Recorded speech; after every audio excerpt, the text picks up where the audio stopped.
আসসালামু আলাইকুম। আজকে ক্লাসরুম অ্যাপসটা কিভাবে ব্যবহার করতে হয় সেটা দেখাবো ইনশাআল্লাহ।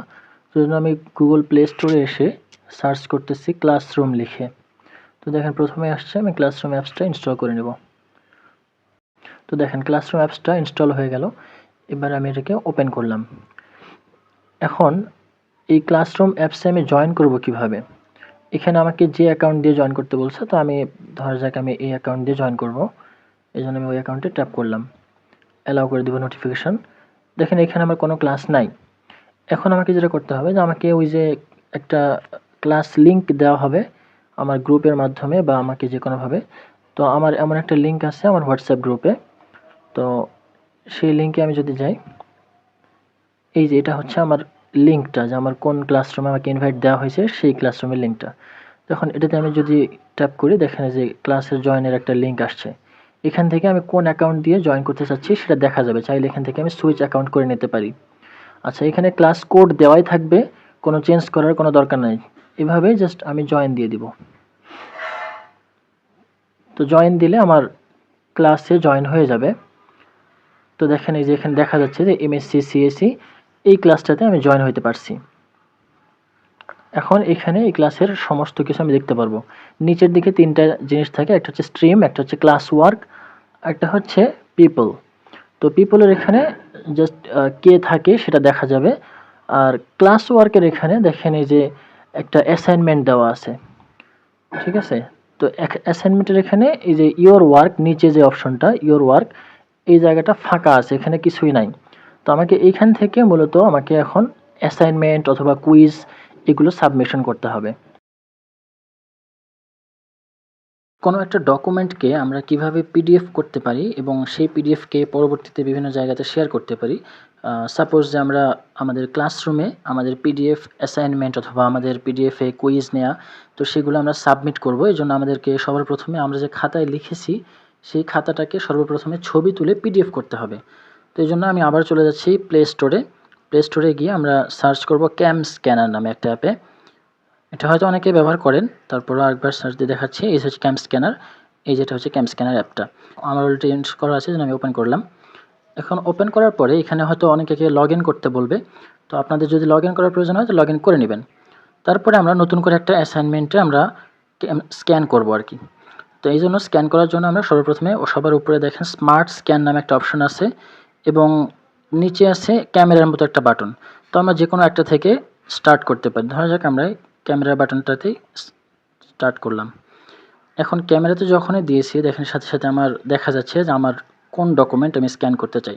তো যেমন অ্যাসাইনমেন্টের উপরে একটা কাভার পেজ থাকে, এই জন্য আমি কাভার পেজটাকে স্ক্যান করার জন্য সর্বপ্রথম এখান থেকে দেখেন স্ক্যানের উপরে সিঙ্গেল এবং ব্যাচ দুইটা অপশন আছে, একটা সিঙ্গেল একটা ব্যাচ। তো আমি ব্যাচ, যেহেতু আমি অনেকগুলো একসাথে স্ক্যান করব এই জন্য ব্যাচ রেখে আমি এখন একটু উপরে ট্যাপ করে ধরে রাখতেছি যাতে করে এটা ক্লিয়ার হয়। তারপরে আমি ট্যাপ করব, তাহলে এটা স্ক্যান হয়ে গেল। এরপরে আমি পরের পেজটা স্ক্যান করব, যেমন পরের পেজ এটা আমার। তো ধরা যাক আমি এটা স্ক্যান করতেছি। মোটামুটি ক্যামেরা উপরে রাখবেন যাতে করে পুরো লেখাটা ঠিকমতো দেখা যায়। স্ক্যান করলাম, দেন ধরা যাক আমি আরেকটা পেজ স্ক্যান করব। তো এতটুকু নিলাম, স্ক্যান করলাম।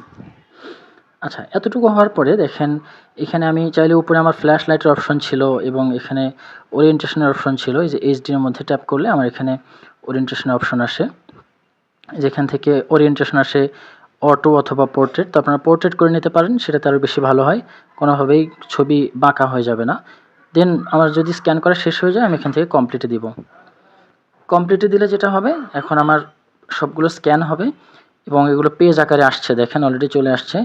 আমি এখন সবার প্রথমে যেটা করব, আমার ফাইলটাকে রিনেম করে নেব। সবার উপরে যে অপশনটা দেখা যাচ্ছে ক্যাম স্ক্যানার, এখানে একটা ট্যাপ করলে রিনেমের অপশন আসবে। এখান থেকে আমার আইডি লিখবো অবশ্যই। ধরা যাক আমি আইডি লিখলাম, আইডি দিয়ে আমি দিলাম 2 3 4 5 ইত্যাদি ইত্যাদি। আপনার আইডি এভাবে দিয়ে দিবেন, দিয়ে ওকে দিবেন, তাহলে ফাইলটা রিনেম হয়ে গেল। এবারে দেখেন পেজ নাম্বার আসছে 1 2 3, এভাবে 3টা পেজ নাম্বার আসছে। যেমন সবার প্রথম পেজটা এটা, ট্যাপ করলে এখানে দেখা যাবে প্রথম পেজ। এটা পুরোপুরি ঠিক আছে। আমরা যদি স্লাইড করি তাহলে দেখা যাচ্ছে দ্বিতীয় পেজ দেখা যাচ্ছে, এটাও ঠিক আছে। তৃতীয় পেজটা মনে হচ্ছে একটু বাঁকা হয়েছে, তো আমি এটা চাইলে এডিট করতে পারি। এখান থেকে বাম পাশে এডিটে যাই, গিয়ে দেখেন এই যে নিচে আসছে ক্রপের একটা অপশন আসছে। তো ক্রপ করে আমরা এটাকে আরেকটু ঠিকঠাক করে নিতে পারি। যেমন বাম পাশেরটা যদি আরেকটু সোজা করে নিই, পজিশনগুলো এভাবে ঠিক করে দেওয়া যেতে পারে। দিয়ে আমরা এটা একটু উপরে দিব, এটা একটু উপরে দিব যাতে উপরেরটার সাথে প্যারালাল হয়। এরপরে আমরা এটা ওকে দিব। ব্যাস, এখন দেখেন এটা এখন সোজা হয়ে গেছে। তারপরে এখান থেকে উপরে আমরা ডান দিয়ে দিচ্ছি। আর যখন সবগুলো ফাইল আমার স্ক্যান করা হয়ে গেছে, এখন আমি এটাকে চাইলে শেয়ার করতে পারি। এই জন্য আমি পিডিএফ করার জন্য শেয়ারে যাব। আর শেয়ারে গিয়ে এখান থেকে দেখেন শেয়ার অ্যাজ পিডিএফ, তাহলে শেয়ার অ্যাজ পিডিএফে গেলাম।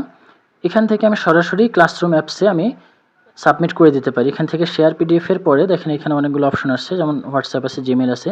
তো এখানে মোর লেখাটা আছে, এখানে আমি দিলে হয়তো আমার ক্লাসরুম অ্যাপসটা আসবে। যদি আমার ক্লাসরুম অ্যাপসটা ইনস্টল করা থাকে তাহলে যে ক্লাসরুম অ্যাপসটা চলে আসবে। এখন ক্লাসরুম অ্যাপসে আমি ট্যাপ করলাম। এবারে দেখেন আমার ক্লাসরুম অ্যাপসে যে অ্যাসাইনমেন্ট বা যে ক্লাস আমার সেটা আছে। এই ক্লাসটার মধ্যে কোনো একটা অ্যাসাইনমেন্টের মধ্যে আমি জয়েন করতে চাচ্ছি। তো এই জন্য যে অ্যাড টু অ্যান অ্যাসাইনমেন্টে দিলাম। যেহেতু আমার টিচার আমার জন্য অ্যাসাইনমেন্ট রেখেছেন, তো আমি অ্যাড টু অ্যান অ্যাসাইনমেন্ট দিব। এখন দেখেন এখানে অ্যাসাইনমেন্ট 1 লেখা আছে এবং আমি অ্যাসাইন কিনা সেটা বলা আছে। এই জন্য এখানে অ্যাসাইন লেখা আছে। এখন আমি এখানে যদি ট্যাপ করি তাহলে দেখেন এই যে ইওর ওয়ার্ক নামে এইখানে আমার অ্যাসাইনমেন্টটা যুক্ত হয়ে গেছে। আমি এখন চাইলে এই যে আপলোড হয়ে গেল, অ্যাটাচ হয়ে গেল। এখন এই যে টার্ন ইন দেওয়ার অপশন চলে আসছে। এখন আমি এখান থেকে যদি টার্ন ইন দিয়ে দিই তাহলে দেখেন এখানে টার্ন ইনের একটা পপ আপ আসছে, আমি জাস্ট টার্ন ইন দিয়ে দিব। এভাবে আমার ফাইলটা সাবমিট করা হয়ে যাবে। তো আপনারা এভাবেই কোনো একটা ডকুমেন্টকে স্ক্যান করে তারপরে এভাবে গুগল ক্লাসরুম অ্যাপসে সাবমিট করতে পারবেন।